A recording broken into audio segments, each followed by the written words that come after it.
Alors, hop. Attends, je sais pas où je suis. C'est parti? C'est tout bon. Ouais, vas-y, c'est tout. C'est toi qui as cliqué. Bonjour, bienvenue donc à cette première session online du GDG Cloud IoT de Lyon. Normalement la session numéro 20, c'est Louis qui tient les comptes.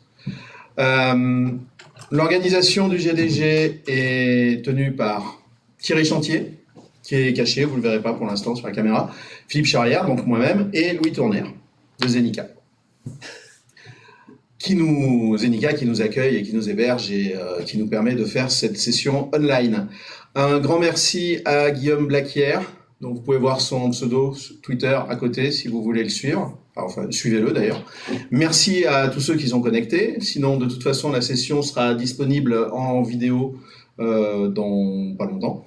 Merci à Zenica pour l'hébergement et la partie vidéo. J'allais dire les bières, mais cette fois-ci, on ne distribue pas les bières et les pizzas. À venir, alors le problème, c'est que vous savez tous que l'actualité du moment en France et dans le monde est un peu compliquée pour tout ce qui concerne événements, voyages, conférences.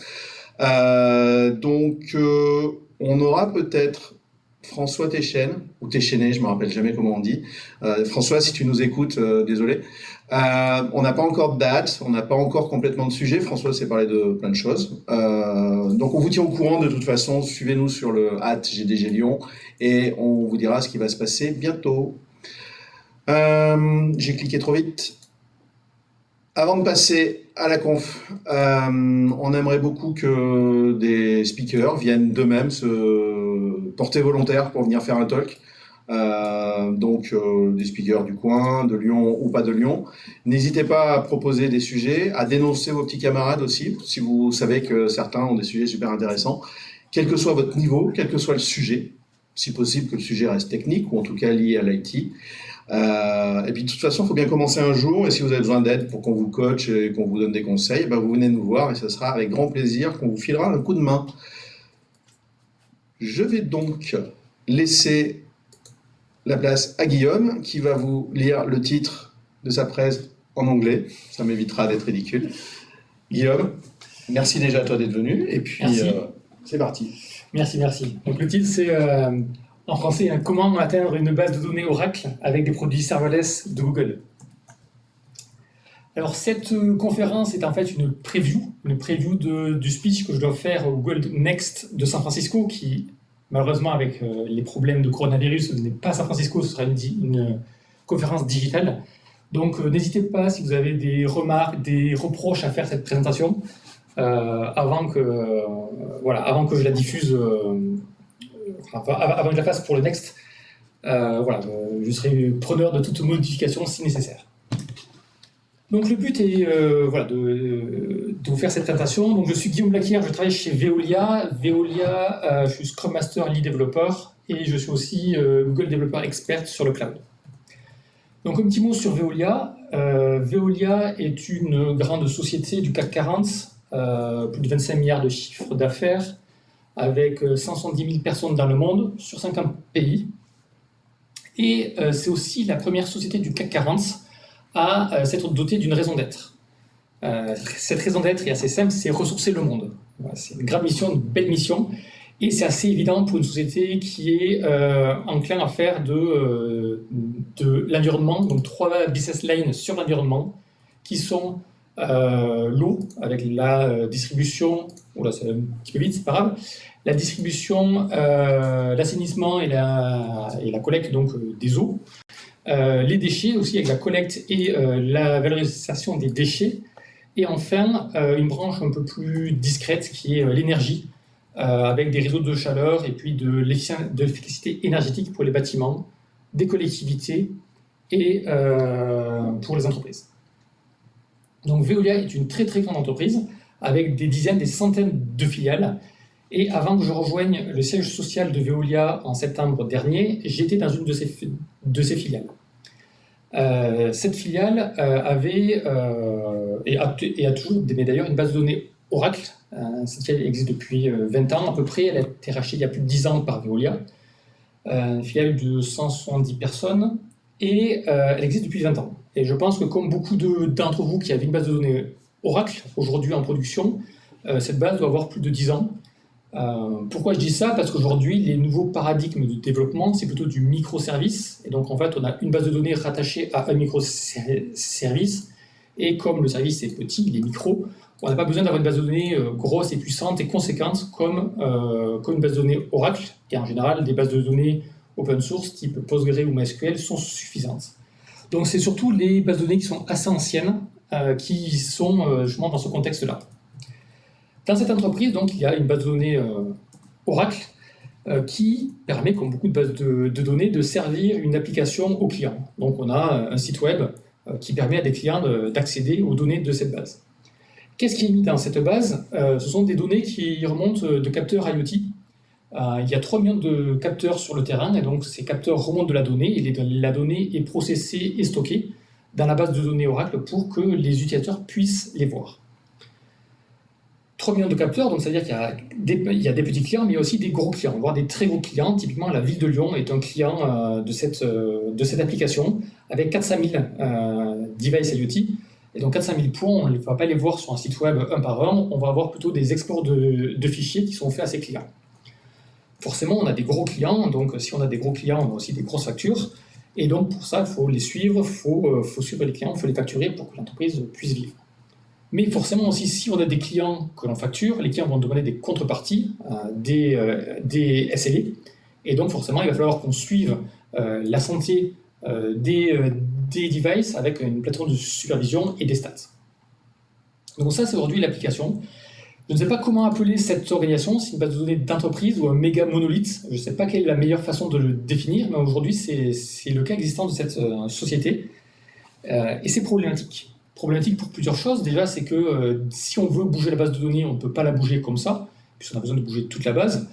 Si on veut bouger une application, on ne peut pas non plus la bouger, puisqu'on a besoin de toute la base. Et donc ça, c'est la première problématique. Et surtout, pour faire des développements, c'est assez embêtant, parce qu'on est contraint en termes d'hébergement, puisque aujourd'hui, tout est on-premise. Et pour ajouter des VM, c'est aussi compliqué. Donc la solution, c'est de passer sur le cloud. Donc très bien, on va sur le cloud, mais en fait, pourquoi on veut y aller? La première question, c'est pourquoi? Parce qu'on a des problèmes de budget, notamment le cloud, ça met plein de promesses parce que c'est moins cher. En effet, pour héberger des VM, pour héberger une base de données, c'est moins cher d'aller sur le cloud. Et si on demande aujourd'hui à avoir plus de cœur pour la base de données Oracle, tous ceux qui connaissent le côté financier des bases de données Oracle savent que ça coûte très cher, que ce soit des appliances ou des CPU en plus. Si on veut recruter plus de monde, par exemple des DBA Oracle, ça coûte cher aussi, il faut débloquer du budget pour des personnes, donc aujourd'hui on a un problème de budget. Mais malgré tout, on ne peut pas jouer l'immobilisme parce que les clients ont aussi besoin de nouveaux services, des services qui vont fonctionner ou des services qui ne vont pas fonctionner, et donc on a besoin de continuer à développer des choses. Maintenant, c'est comment? Comment est-ce qu'on va pouvoir passer dans le cloud avec ce monolithe impossible à déplacer d'un endroit à l'autre? En regardant les différentes solutions qui s'offrent à nous dans le cloud, en fait, on est tombé sur des produits serverless. Donc, des produits serverless sur GCP, il y en a plusieurs, aussi bien du stockage, de la base de données, ça va être des queues de messages, beaucoup de machine learning aussi. Mais ce qui va nous intéresser quand on va faire des nouvelles applications, ça va être de faire de la compute. Donc la compute, c'est la partie centrale, on va avoir du Cloud Run, Cloud Function et App Engine. Pourquoi l'option serverless a été retenue? Déjà parce qu'on veut que faire des services pour nos clients, donc on veut vraiment se focaliser sur le code, avec une expérience de développement assez simple, et surtout, on a des VM qui sont on-premise. Si on crée des VM dans le cloud, on va avoir besoin d'Ops pour gérer ces VM, pour les déployer, les gérer, les mettre à jour. Et comme on a des problèmes de budget, on a envie de recruter plus d'Ops pour gérer ces VM, et le but est d'avoir du serverless, et donc on n'a pas de VM à gérer. Problème de redondance, de backup, de gestion de certificats. C'est pas le métier de la société. Le métier de la société, c'est de fournir des services IoT aux clients et pas de servir des certificats SSL, ça n'a pas de valeur. Et puis, comme les services peuvent marcher ou ne pas marcher, ils vont scaler à l'usage. Donc, si ça ne marche pas, il n'y a pas de scaling, ça scale à 0 et on ne paye rien. Et par contre, s'il y a une certaine activité sur le service, on va payer en fonction de cette activité. Donc voilà, le choix a été fait de faire du serverless. Et du serverless, pas n'importe comment, en fait, ça va être, on va commencer par développer dans le cloud, mais malgré tout, la base de données Oracle, on en aura besoin parce que la source de données, elle est là. Donc la base du problème, c'est celui-ci. On va développer des applications serverless dans le cloud et on va devoir utiliser notre base de données Oracle existante. Très bien. On va commencer par le service le plus simple, Cloud Function. Cloud Function, pour vous expliquer un petit peu ce que c'est, voilà, c'est un petit peu vite. Pour vous expliquer ce que c'est une expérience de développement assez simple, puisqu'en fait, vous avez pas un serveur web, pas des dizaines de classes, des centaines de classes, vous avez une fonction. En général, c'est assez simple, c'est pour faire de la glue entre les services. C'est packagé automatiquement et ça scale à 0. Donc, si vous êtes en dev ou en qualif, vous ne payez rien s'il n'y a pas de trafic. Et ça répond à des événements du cloud ou des événements externes, typiquement une requête HTTP. Donc, tout confiant, moi je commence à prendre ce service, je développe une première version en Go, parce qu'actuellement c'est le langage que je préfère. Le développement est très simple, j'ouvre simplement une connexion à la base de données Oracle, avec un user, un mot de passe, une IP, un port et un schéma, et je fais une requête. La requête aussi est très simple, j'ai pas besoin d'avoir une table qui est créée avec des données, je fais une requête dans une table de données virtuelle. Une table virtuelle, c'est dual, donc select great from dual. Et le but est en fait de récupérer juste great, parce que c'est la réponse que doit me donner la requête. Donc tout à la fin, je renvoie cette valeur que j'ai récupérée. Je déploie la fonction, elle est packagée en 2 minutes, c'est bon, et j'ai une erreur. Ah, bon ok, je vais voir dans les logs, dans Stackdriver, je vais voir les logs. Et si vous avez l'habitude de travailler avec des bases de données Oracle, vous avez l'habitude des erreurs que vous renvoie Oracle, typiquement c'est celle-ci. Alors, mis à part le code qui est assez intéressant parce qu'on va pouvoir le retrouver facilement sur Internet, l'explication, je comprends rien. Bon, c'est pas grave. Je laisse tomber, je me dis c'est pas le bon langage, c'est pas la bonne plateforme, c'est pas grave. Je passe à autre chose. Je passe sur App Engine. Alors, App Engine, c'est le niveau un peu plus élevé par rapport à Cloud Function. On n'a pas qu'une fonction, on a plutôt un service web, même des microservices, en fait, on peut déployer plusieurs microservices sur App Engine, et c'est vraiment orienté pour faire du HTTP, pour faire du web. Donc on répond à des requêtes HTTP. Là aussi, il n'y a pas de configuration à faire, on n'amène vraiment que notre code. Cette fois-ci, c'est pas une fonction, c'est un web server, c'est packagé, c'est déployé, et ça scale soit à 0, soit à n en fonction de votre activité. Donc, je reprends App Engine, je prends un langage assez populaire en ce moment qui est Python, et cette fois-ci, je fais un web server, donc je commence à définir avec Flask une route sur Slash, et voilà, avec CX Oracle, je fais aussi ma connexion à la base de données, user, password, le host, le port, et le schéma, la même requête avec Great que j'espère avoir en réponse, première ligne, première colonne, et tout à la fin, bien sûr, je démarre mon serveur Flask, sur le port 8080 par défaut. Tu es néanmoins encouragé par nos participants à l'usage de Go, visiblement. Il y a d'autres amateurs. Là. Merci. Ça fait plaisir de ne pas se sentir seul dans le monde de Go. Donc, je fais un test en Python, et donc cette fois-ci, je le lance sur App Engine, et pareil, erreur. Donc, c'est pas un problème de plateforme, c'est pas un problème de langage, le problème est ailleurs. Donc, finalement, le problème est exactement le même. J'ai toujours cette erreur 12.15.4. Bon, ok, mais je prends cette erreur et je vais la chercher sur Internet. Et assez rapidement, je comprends que ça ne peut pas marcher parce que le code que j'écris ne peut pas se connecter directement à la base de données. Je dois passer par middleware, un petit binaire que je dois installer, ça s'appelle Instant Client, qui me permet en fait de faire le lien avec la base de données. Donc en fait, je vais avoir mon code qui va communiquer avec Instant Client, et Instant Client va communiquer avec la base de données. C'est un binaire, c'est comme souvent dans les produits sous licence comme Oracle, c'est du code qui n'est pas open source, et donc je ne peux pas accéder à du code. Comme je ne peux pas amener le code que je veux et le déployer, en fait je ne peux pas le déployer sur Cloud Function ou App Engine, parce que Cloud Function ou App Engine, je déploie mon code, j'apporte mon code que je déploie, et là comme c'est un binaire, je ne peux pas. Le binaire, je vais l'installer sur un serveur. Et comme c'est du serverless, je ne peux pas l'installer sur le serveur. Donc je suis bloqué avec ces services-là. La solution pour s'en sortir, c'est d'installer un binaire dans un conteneur. Donc, je vais prendre un conteneur, mais pourquoi un conteneur c'est intéressant. Le conteneur, en fait, c'est une sorte d'enveloppe qui permet d'isoler le contenu du reste du monde, en fait, du monde informatique, du monde du serveur. Et donc, s'il y a deux conteneurs, par exemple, avec deux versions de Python différentes à côté, en fait, il n'y aura pas de conflit parce qu'elles sont strictement isolées dans ce conteneur. Donc, dans un conteneur, qu'est-ce qu'on y met? On y met un langage qu'on peut exécuter. On y met n'importe quelle librairie, notamment une librairie système si on le souhaite, n'importe quel binaire que l'on peut installer.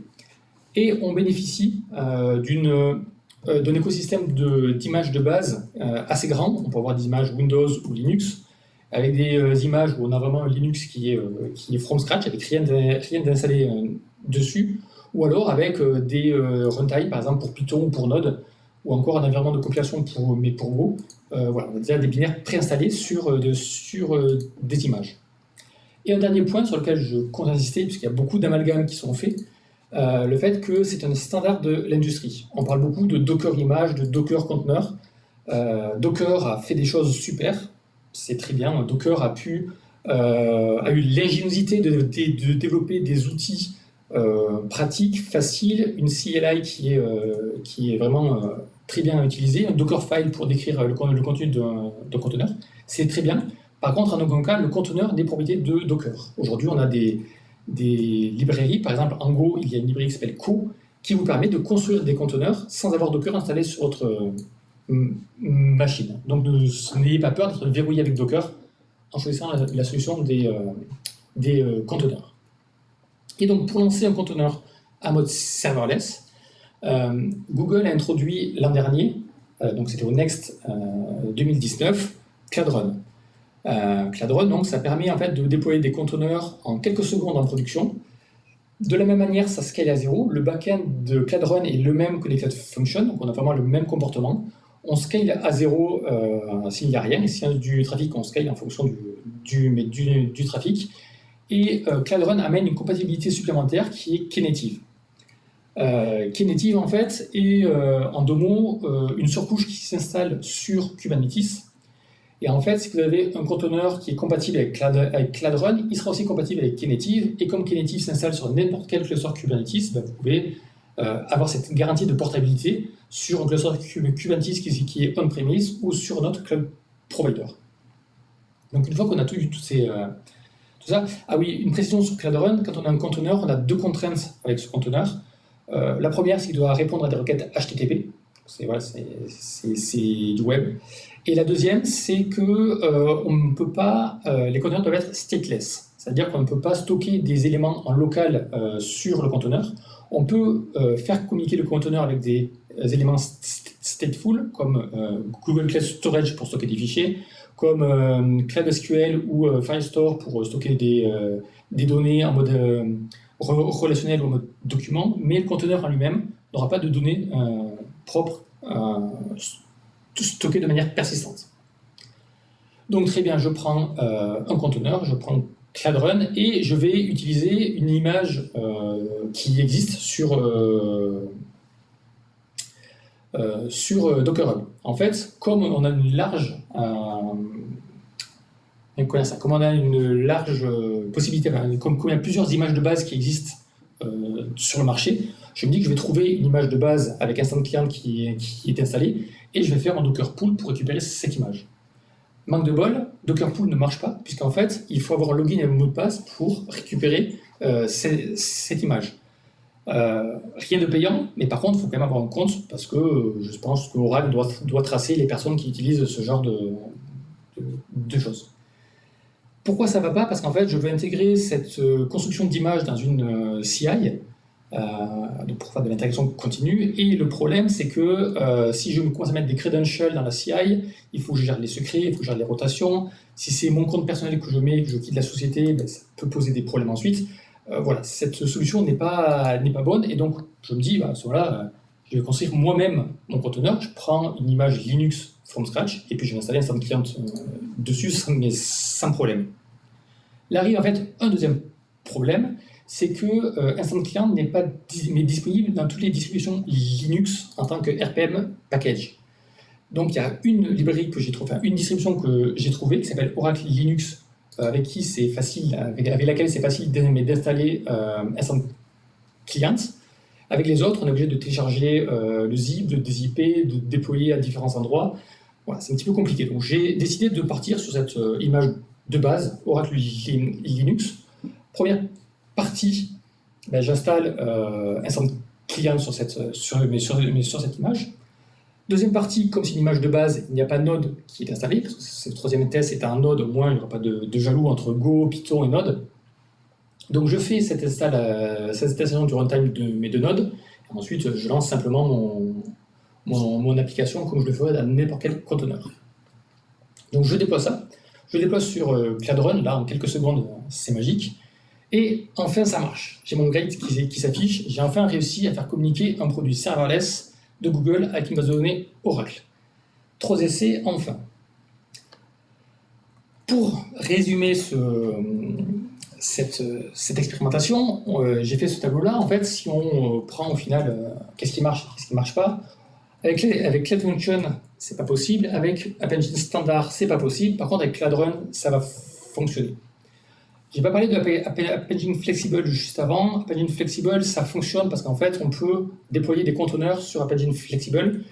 Je n'aime pas trop cette solution. Alors certes, elle est serverless dans son esprit puisqu'on n'a pas de serveur à gérer. App Engine est flexible et redémarré au moins toutes les semaines pour appliquer les pages de sécurité sur l'environnement et pour mettre à jour tout ce qui va bien au niveau de la sécurité de la VM.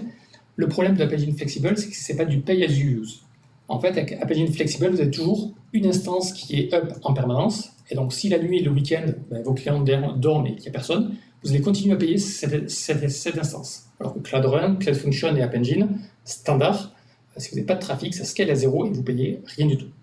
Donc, je n'aime pas trop cette solution, mais malgré tout, ça fait partie des produits serverless de Google et ça fonctionnera aussi avec une image Docker. Par contre, pour vous faire ce tableau-là, je n'ai pas été tout à fait honnête avec vous. En fait, ça c'est vrai si la base de données Oracle est accessible publiquement. Donc si vous mettez une IP publique, je ne sais pas qui d'entre vous a une base de données Oracle, MySQL ou autre chose accessible publiquement sur Internet.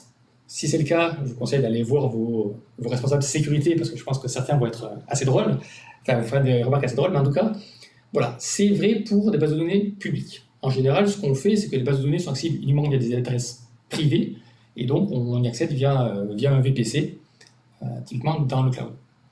Donc le schéma que l'on doit faire, c'est qu'en fait, on doit avoir nos éléments serverless qui se connectent au VPC pour attaquer directement l'IP privée d'une VM qui est déployée sur Google Cloud. Et si la VM n'est pas dans Google Cloud, se connecter à travers un élément réseau, un VPN, un partenaire interconnect ou un direct interconnect, qui vous permet d'accéder de manière sécurisée et via une IP privée sur une base de données hébergée ou on-premise ou sur notre cloud provider. Donc si on applique ce genre de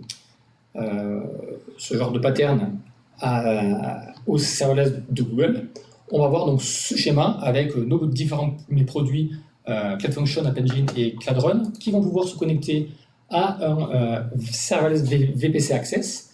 Et donc, en fait, toutes les requêtes à l'origine des produits serverless vont être routées vers ce serverless VPC Access et dirigées vers le routeur du VPC qui va détecter est-ce que c'est une IP publique, à ce moment-là, on va ressortir sur Internet. Si c'est une IP privée, on va le router vers la bonne VM. Et donc ici, on va le router vers la VM qui est sur le VPC du projet. Si par contre on a besoin d'accéder à une route externe, à ce moment-là, le routeur va router vers un élément de connexion, j'en ai parlé, un direct interconnect, un partenaire interconnect ou un VPN. Et de cette manière, on peut accéder à une base de données qui est hébergée ailleurs. Mon schéma, il n'y a pas d'erreur. Il n'y a pas d'erreur, en fait, donc vous voyez bien qu'il y a Cloud Function et App Engine qui sont connectés à Serverless VPC Access et Cloud Run ne l'est pas. J'espère qu'en 2020 ce sera le cas, j'espère qu'avant cet été ce sera le cas, mais pour l'instant ce n'est pas le cas.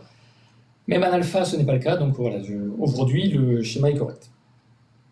Et donc si on fait donc un résumé, donc donne accès à une base de données privée, qu'est-ce qu'on va voir?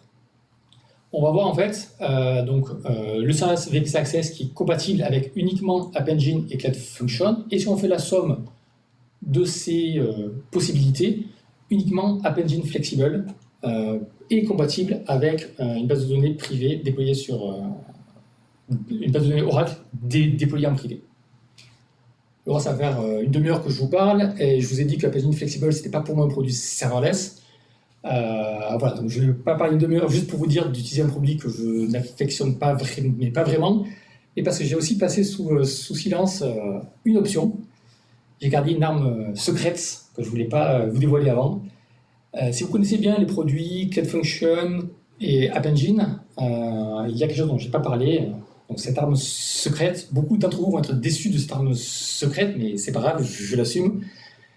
C'est Java. Java, comment c'est secrète, c'est un petit peu bizarre, mais en effet, les drivers Java d'Oracle permettent de se connecter directement du code vers la base de données en se passant de Instant Client. Donc on n'a plus besoin d'installer un binaire. Le driver est disponible sur Maven. Alors ça, c'est assez récent, ça fait 6 mois à peu près que c'est disponible, donc, mais bon, malgré tout, c'est très pratique. Et c'est compatible avec Java 8 et Java 11. Donc c'est super. Donc en partant de ça, je vais écrire un nouveau conteneur. Alors cette fois-ci, c'est un conteneur Java tout simple, en tout cas une image Dockerfile tout à fait standard. Vous allez sur n'importe quel tutoriel, vous verrez quelque chose du genre. Donc ici, c'est avec OpenJDK 8 et une image Maven pour packager mon jar. Je t'interromps juste une seconde, il se trouve que tu viens de répondre parfaitement à une question qui nous est posée. Il y avait quand même des curieux qui voulaient quand même bien comprendre comment tu te connectais concrètement à la base Oracle, donc je pense que la réponse est là. Tu as anticipé la question, sans le savoir. C'est pas beau ça, même en ligne. Ok, merci. Ensuite, quand on fait un fichier Maven, on apporte juste une dépendance qui maintenant est disponible. Et même dans ce fichier, dans ce pom.xml, avec Maven, on peut se passer du Dockerfile en utilisant Jib. Comme je disais, les conteneurs ne sont pas propriété de Docker. Jib est une librairie qui vous permet de construire des conteneurs en vous passant de Docker et ici de déployer directement dans Google Container Registry. Et enfin, le code en Java. Donc ici, j'ai écrit une CloudFunction en Java. Donc là, ça va arriver dans quelques semaines. Voilà, donc j'espère que je peux vous en parler maintenant. En tout cas, ça va arriver dans quelques semaines. Ici, vous avez le code comme il existe dans des CloudFunction en Java. Et donc là aussi, c'est très simple. Je charge le driver Oracle, je me connecte à la base de données, pareil, login, mot de passe, et puis IP port. Et pareil, je fais exactement la même requête. Et là, ce qui est génial, c'est que ça marche. Ça marche sur CloudFunction et ça marche sur App Engine. Parce que CloudFunction maintenant supporte donc, le Go, le Node, le Python et le Java. Et App Engine supporte aussi le Go, le Node, le Python, le Java, le PHP et le Ruby. Mais le PHP et le Ruby, c'est le même problème qu'avec le Go et le Python. Donc voilà, en tout cas, avec Java, on a réussi à se connecter avec CloudFunction et App Engine, une base de données Oracle, que ce soit une base de données publique ou privée. Donc si on reprend enfin le dernier résumé, je vous promets que c'est le dernier de cette session, le final, avec donc CloudFunction et App Engine standard qui sont compatibles avec des bases de données Oracle publiques et privées grâce justement à Java et à ce qu'on peut faire avec Java. Malheureusement, Cloud Run, Java ou pas, ça ne marche toujours pas, puisque là c'est plutôt un problème réseau de connexion au serveur VPS Access. Mais j'espère que rapidement nos amis de San Francisco vont faire quelque chose pour régler le problème. Donc au final, peut-être que la question que vous pouvez vous poser, c'est quel langage est-ce qu'il faut utiliser? Alors j'ai vu beaucoup de débats dans des sociétés toutes diverses. Je voudrais juste vous donner un conseil de ne pas être exclusif. Certes, Java, ça marche pour Oracle. J'ai fait 8 ans de Java, 2 ans de Python, 2 ans de Go. Aujourd'hui, je suis fan de Go. Mais voilà, j'insiste sur le fait de ne pas être exclusif. J'ai vu des équipes qui, pour faire leur stack, c'était du Python et de l'Angular. Et bien, pour se connecter à une base de données Oracle, ils ont préféré créer une VM, installer Instant Client dessus et passer par une VM plutôt que de passer par du serverless et utiliser Java. Utilisez vraiment le bon outil pour le bon job, c'est vraiment le meilleur conseil, et gardez les choses simples. Aujourd'hui, quand on fait des microservices, ils sont suffisamment petits, concis, pour que n'importe quel développeur qui a 3-5 ans d'expérience puisse facilement rentrer dans du code. S'il est bien écrit, s'il est simple à lire, faites-le. Si j'aime le Go, c'est aussi pour ça, parce que le code reste toujours simple à lire. Mais faites pas du Go, hein. Enfin, ça c'est ma préférence à moi, c'est vous qui faites vraiment comme vous voulez. Mais en tout cas, si des développeurs vous disent « moi je ne connais pas ce langage ou autre », voilà, dites-vous que ça s'apprend très très vite et gardez les choses simples. Voilà ce que je voulais vous dire sur cette présentation-là. Je vous remercie. Vous pouvez me suivre sur Twitter, comme l'a dit Philippe au tout début. J'ai écrit un article en relation avec cette présentation-là. Vous pouvez le retrouver sur Medium. Pour l'instant, il n'y a pas encore les Cloud Functions qui sont déployés sur l'article et ni même sur le GitHub qui est en relation avec l'article, puisque je vais attendre que l'annonce officielle qui soit faite de ces Cloud Functions. On en parle depuis un moment, donc voilà, je sais que je peux le dire aujourd'hui, mais voilà, je mettrai à jour l'article et je mettrai un petit tweet sur le sujet si vous êtes intéressé pour récupérer le code source sur les fonctions en Java.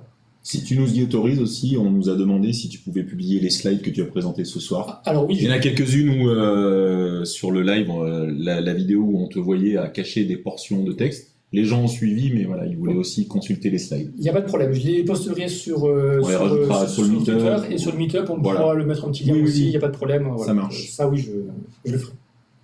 Donc je ne sais pas s'il y a des questions maintenant, si vous avez des questions plus tard, vous me joignez sur Twitter si vous souhaitez, mais en tout cas s'il y a des questions, d'accord. Alors, nous avons une question, il y a une demande, savoir s'il y a des implémentations pour .NET. Alors, pour .NET, alors des implémentations sur quoi? Alors aujourd'hui, .NET ne fait pas partie de Cloud Function et de App Engine. Donc aujourd'hui, quand on veut faire du .NET, on est obligé de passer sur du Cloud Run. Donc comme avec Cloud Run, c'est du conteneur, on peut exécuter ce qu'on veut. Donc du .NET, du Fortran, et on a déjà des conteneurs en Fortran qui tournent, pour faire des applications de prédiction chez Veolia, on a du Fortran qui tourne.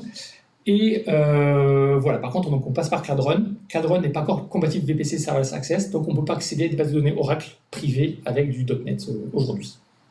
On demande si tu peux remonter sur le schéma d'architecture de tout à l'heure. Donc je ne sais pas lequel exactement. Ouais, il y en a qu'un, donc c'est pas trop. Ah bah voilà, tout va bien. Hop, encore un petit peu avant. Hop, c'est là celui-là.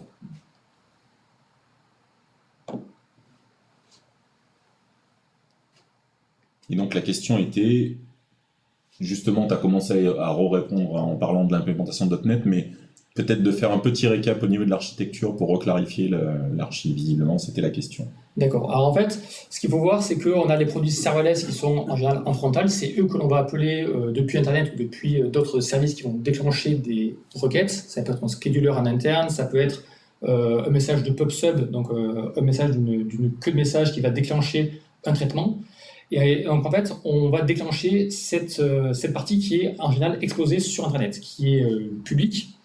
Et toutes les requêtes à l'origine de ces produits serverless, si on configure un serverless VPC Access, on va pouvoir les router directement dans ce produit. Donc au lieu que les requêtes à l'origine des produits serverless passent directement sur Internet, elles vont d'abord passer par ce serverless VPC Access, qui va ensuite être en communication avec le VPC. En fait, on va rentrer dans le VPC avec un range d'IP assez petit, en /28, je crois. Et ensuite, on va tomber sur le routeur du VPC. Donc, le VPC, c'est le Virtual Private Cloud, pour ceux qui ne savent pas. Donc, en fait, c'est l'espace d'adressage qui est propre à un projet sur GCP. Donc, quand on est sur le routeur, ensuite, en fonction de l'IP qu'on a demandé, soit on va arriver sur une VM qui est déployée sur ce VPC, soit on va avoir une route externe. Effectivement, la route externe, ça peut être soit un VPN ou un partenaire interconnect, soit alors ça peut être une route sur Internet. À ce moment-là, on ressortira sur Internet pour accéder à une ressource externe. Voilà. J'espère que c'est plus clair. On va voir s'il y a une réponse. On a toujours ce petit temps, c'est nouveau pour nous aussi. Hein. Merci pour les remarques que vous avez fait tout au long. On sait déjà qu'on a des trucs à améliorer pour la prochaine fois si on refait un événement en ligne. Donc là, à voir si le récap qui vient d'être fait, ça vous convient. Alors on te répond, c'est exactement ça, c'est top. Oh. Voilà. Pas bien. Voilà. Donc on peut se prendre, même si c'est un peu compliqué, n'hésitez pas, on peut se prendre encore quelques minutes si vous avez des questions, ou si Guillaume se rappelle tout à coup un truc qu'il veut à tout prix revenir sur un point précis. Ou... Je pense avoir pas oublié grand-chose. Si ce n'est que j'ai fait l'effort de parler en français parce que mon accent anglais montpelliérain était très très bizarre. Donc, ouais, mais c'était super bien en français comme ça avec cet accent magnifique, c'était parfait. Donc c'est plus clair, merci. Voilà. Tant mieux. Après, si vous avez des questions qui arrivent un peu plus tard, pas de problème, hein. Il y a toujours Twitter, il y a LinkedIn, mais bon, c'est mieux de poser des questions sur Twitter. Et on publiera la vidéo sur la chaîne YouTube du GDG. Je vais vous remettre, puisqu'on vient de parler du compte Twitter de Guillaume, je vous le remets parce que je sais que le chat, si on arrive en cours de route, on n'a pas tous les messages historisés. Donc je vous le remets là, n'hésitez pas à lui poser des questions ou à nous, hein, y a pas de... on peut relayer s'il faut, mais je pense que Guillaume répond directement sans aucun souci. Il n'y a pas d'autres questions donc sur le chat. On va juste attendre peut-être une petite minute, si jamais quelqu'un a vraiment la question de dernière minute, n'hésitez pas. Là, je fais quoi? Je fais des claquettes? Ouais, écoute, ça peut être bien, si tu as une idée d'animation, quelque chose de visuel. Sache qu'on a réclamé à te voir un peu mieux, on n'avait pas bien zoomé au début, tu vois. D'accord. Donc, qu'on puisse quand même apprécier la prestance du speaker qui nous a fait l'honneur de venir aujourd'hui. Promis, je ne chanterai pas parce que je chante très faux. Donc des claquettes à la minute, mais les chanter, je ne le ferai pas. Mais écoute, merci pour la présentation, Guillaume. Voilà. Merci à vous. Merci à tous. Hein. Merci Guillaume. Allez. Il faudrait qu'on fasse un jingle. Voilà, il nous manque un jingle et des choses. On est preneurs s'il y en a qui en ont un. On espère vous revoir bientôt et puis surtout, est-ce envisageable une migration vers BigQuery? De migrer une base de données Oracle vers BigQuery. Alors, on peut migrer les données dans une base de données, d'Oracle dans BigQuery. C'est d'ailleurs le problème que l'on avait dans notre ancienne infrastructure, c'est qu'en fait, on utilisait aussi Oracle pour faire du processing et faire de l'analytics. Donc en fait, on faisait aussi bien des données temps réel que du processing, et donc c'est ce qui faisait des conflits entre les entre les IO de la machine. C'est pour ça qu'on arrivait vraiment aux limites d'une base de données Oracle. Donc le but vraiment, c'est qu'on fait de l'analytics, c'est de sortir les données, de les mettre dans BigQuery et de faire du processing sur BigQuery. Par contre, BigQuery est une magnifique machine, mais aujourd'hui, il y a un problème, c'est le temps de latence. En fait, c'est le temps de démarrer une requête. Ça va prendre quelques secondes, en tout cas entre 1 et 2 secondes, de provisionner des workers pour traiter les données. Et donc, imaginez que vous êtes sur un site web, vous cliquez sur un bouton, vous attendez 2 secondes avant que la page s'affiche avec les données. C'est simplement c'est insupportable. Donc, c'est pas vraiment fait pour du temps réel. BigQuery évolue beaucoup. Récemment, on était limité à 1000 modifications de schéma par jour. Donc ce qu'on appelle les DML, les Data Manipulation Language, donc les inserts, les updates, les deletes. C'est limité à 1000 par jour. Cette limite a disparu.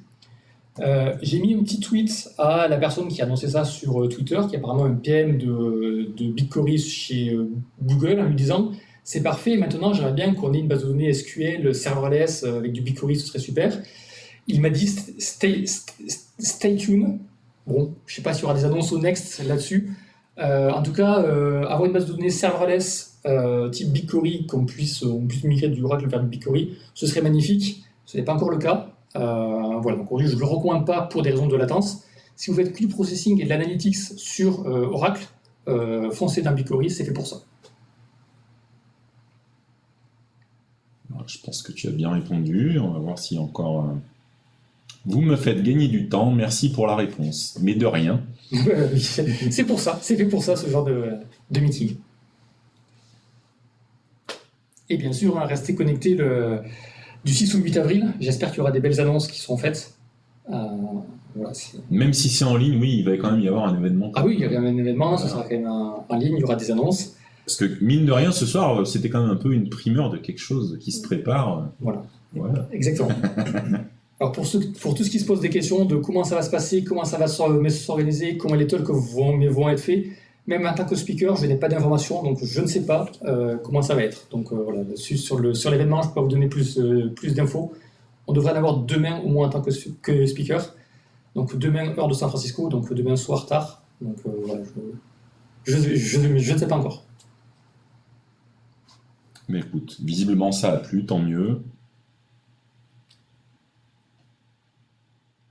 Alors, la récap du 2304 à l'Opéra de Paris, merci beaucoup. C'est le 22, je crois, c'est le 22-04, le club D, voilà, Ouais. donc il y a une récap au Casino de Paris. D'accord. Voilà, donc en effet, de toutes les annonces qui ont été faites au Next, en espérant que ça puisse se tenir. Toujours pareil, avec le contexte actuel, on sera tous en confinement, on ne pourra pas y assister, mais j'espère qu'on pourra le faire au Casino de Sous une Paris. forme ou sous une autre, on arrivera bien à faire quelque chose. Je ne sais pas, je pense que vraiment là, en discutant avec certains Googleurs, on avance vraiment à vue chaque jour. C'est ce qu'il faut. Voilà, chaque jour suffit sa peine, on ne sait pas de quoi ça fait demain. Donc vous aussi. Bah, écoute, Merci à Super. tous. merci de vous être Merci, connectés, et puis Oui. à une prochaine. Merci pour l'exercice, c'est pas facile. Bravo Guillaume. Merci.